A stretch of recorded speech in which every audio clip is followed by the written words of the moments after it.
যাবে না, সবার মন ঠিক রেখে রেখে কথা বলতে হবে। মসজিদের মধ্যে ইমাম সাহেব বয়ান করবে, সেখানেও স্বাধীন না।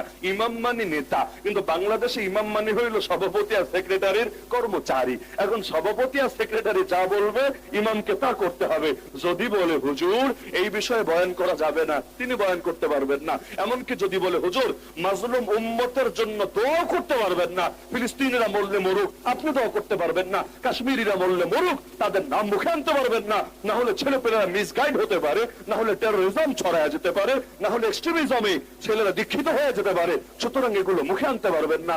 তারপরে যদি তিনি ওদের সাথে বেয়াদবি কইরা মুখে নিয়ে আসেন, জুমা পড়াতে দেরি, বলবে হুজুর আসরের সময় আপনার ছায়াও যাতে আর না দেখি। নদীর পারের বাড়ি যেমন অস্থায়ী, এই আছে তো এই নাই। গাভিন গাই মানে তার বাচ্চা ডেলিভারির সময় হয়েছে, এটাও অস্থায়ী, কখন যে বাচ্চা ডেলিভারি দিবে তার কোনো গ্যারান্টি নাই। ইমাম সাহেবদের